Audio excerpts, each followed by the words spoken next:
Well, could I begin by thanking ASPI for enabling this opportunity to talk about that critical topic of land forces in the joint environment, and in particular for me to have the opportunity to talk in this section on the strategic context about international engagement.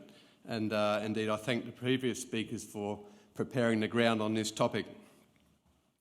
Australia's strategic environment is being transformed by the rise of an increasingly complex and interconnected Indo-Pacific strategic system. Major power relationships are being rewritten by burgeoning wealth and shifting economic power, feeding strategic competition and military modernisation. But bilateral and multilateral economic and security arrangements are evolving rapidly and unevenly as some smaller states in the region continue to be held back by fragile politics, weak economies and fractured societies. Our strategic posture in response to these conditions demands the focus and integration of all instruments of national power through national strategy. As one element of national power and as the government's preeminent agent of hard power, the ADF also exercises soft and indeed smart power through a range of mechanisms such as military diplomacy, capacity building, joint planning and training, and the delivery of aid, humanitarian assistance and disaster relief. Defence's international engagement program provides this mechanism and serves Australia's national interests by providing situational awareness and influence, building collective capacity, capability and interoperability, supporting transparency and assisting in deterrence. An effective international engagement program fundamentally builds trust, understanding and capacity and reduces that perennial feature of international relations, friction. Established relations are invaluable in times of crisis, increasing the speed and effectiveness of response options in the face of conflict, terrorism or national disaster. The program can also provide an enduring channel for dialogue that can reinforce political and economic relationships and offer an alternate line of communication during times of diplomatic tension. International engagement is increasingly recognised, both within and beyond defence, as a core military task. Engagement allows the government to derive greater utility from its military. The time and resources we allocate to international engagement represent a high payoff investment in Australia's security in the region, contributes to military capability and develops our people. So I have two key messages today. International engagement is an integral component of military strategy and it makes an essential contribution to Army capability.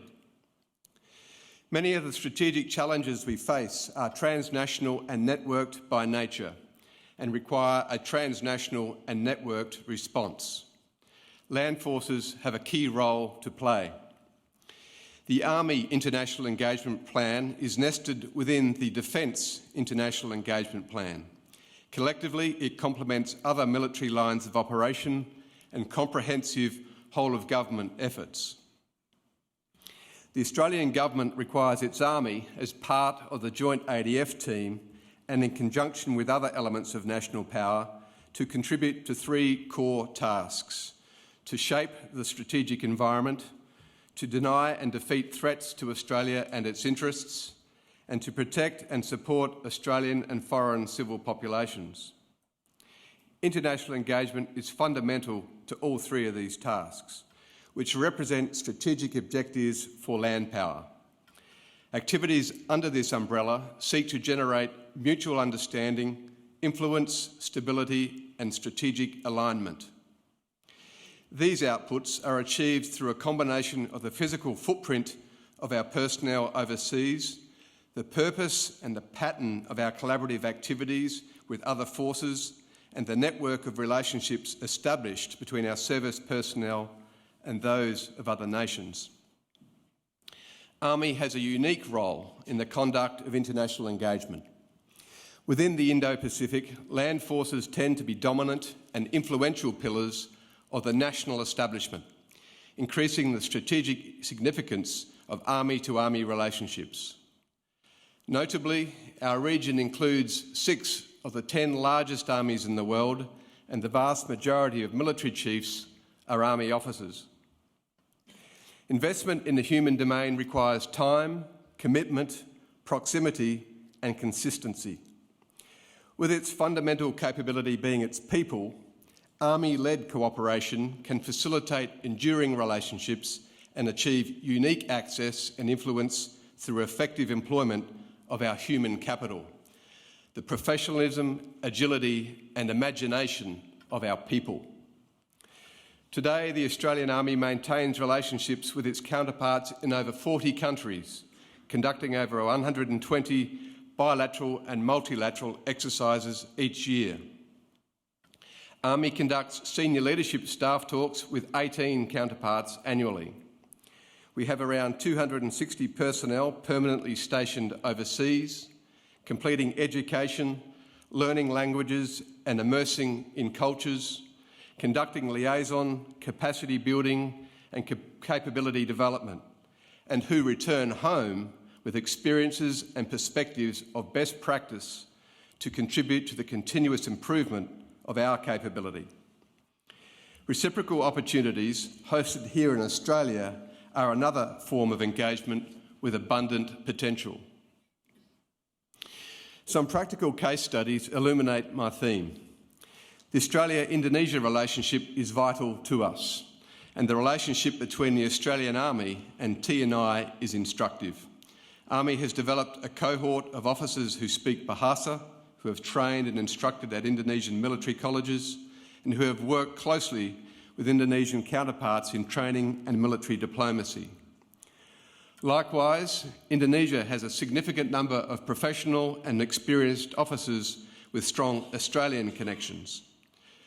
Both countries are well served by robust interpersonal relationships developed over many years and which have facilitated constructive engagement during periods of political friction. In 2011, the Australia-Indonesia Defence Alumni Association, IKAHAN, was established, serving to strengthen dialogue between military and civilian personnel from the two countries. The initiative has served to broaden and deepen professional relationships and represents an idea that might be expanded to cover other bilateral and multilateral partnerships. The Australian Army plays a role in facilitating communication between China, Australia and other nations. The first joint Australia-China-US exercise, Exercise Kawari, took place in the Northern Territory in November last year. Australian, Chinese and US troops were placed in small, mixed teams and after some training, left to survive in the harsh and challenging environment of Northern Australia for an extended period. This novel approach required soldiers from very different cultures to work together and to depend on one another. That shared experience is extremely powerful. Such activities provide foundations and context for broader strategic level engagement. This excellent example of a value proposition will be repeated later this year. Deeper strategic engagement through the trilateral strategic dialogue with Japan and the United States serves to highlight the trend towards multilateral relationships. Attesting to this, many senior leaders in this room here today have just returned from the Trilateral Senior Level Seminar in Townsville, a forum that facilitates dialogue between our Army, the Japanese Ground Self-Defence Force, the United States Army Pacific and the Marine Forces Pacific. The recent creation of this forum, and together with the trilateral field training exercise Southern Jackaroo, represents new territory for the furtherance of a key strategic relationship. And there are numerous operational examples that serve to illustrate the return on investment in international engagement. A vital element of any HADR response is the coordination of many contributors in what is typically a complex, chaotic environment. The ability to contribute effectively to a multinational coordination centre, drawing on experience of previous multilateral HADR exercises, greatly assists a host nation in distress and saves lives and alleviates suffering during the critical early stages of a crisis. This was certainly evident in response to the 2013 Typhoon Haiyan in the Philippines and most recently again in Nepal. Responding to the downing of Malaysian Airlines Flight 17 drew on the deep relationship with the Netherlands formed in Uruzgan Province, Afghanistan, and the broader NATO relationship developed as a result of the ISAF contribution. You don't know how important these relationships are until you need them. But building trust takes time, consistency and sincerity. In considering this subject matter, I also reflect on my recent assignment as Deputy Commanding General of the United States Army Pacific, where I was privileged to work under General Brooks, who joins us today and will shortly share with us some of his perspectives of the creative and innovative approaches being undertaken by USAPAC. This unprecedented arrangement is the result of a powerful idea to promote stronger partnerships and to demonstrate trust and transparency and to deepen professional relationships through the region. An extremely successful initiative which continues to provide great benefit, it is an exemplar of the principles of international engagement. The opportunities available to Army are many. Participation in multinational activities helps facilitate adaptive and relevant forces that can readily integrate with, or at least operate alongside, partners. Additionally, we have the opportunity to participate in a regional military community, sharing knowledge, experience and information, building shared understanding, respect and trust. At the individual level, it broadens and deepens our people and contributes to the excitement of a military career. The complex nature of international engagement subjects it to headwinds and challenges at every level. A small army with finite resources must balance efforts in this area with other calls upon its attention. But we must also appreciate that international engagement complements force generation, force modernisation, warfighting functions, and can help build readiness. We must also be sensitive to the needs and constraints of partner forces. Well-intentioned engagement and assistance can rapidly overwhelm the will and capacity of smaller nations, particularly where multiple partnering relationships exist. We must avoid exceeding the capacity of other nations to absorb our assistance, and we must deconflict our efforts with others to prevent duplication or displacement. Army's approach to international engagement must be holistic. As we further evolve Army's contribution to the Defence International Engagement Program, we will benefit from a combined joint campaign approach that is strategy-led, effectively resourced and appropriately prioritised, and with its effectiveness and focus continuously assessed. The development of the ADF's amphibious capability is illustrative of the intrinsic link between international engagement, force generation and operational effect. From inception, the development of strategy, policy and doctrine has been informed and enabled through engagement with international partners. As the amphibious capability comes online, it will provide unprecedented capability for the conduct of regional engagement, capacity building and disaster relief.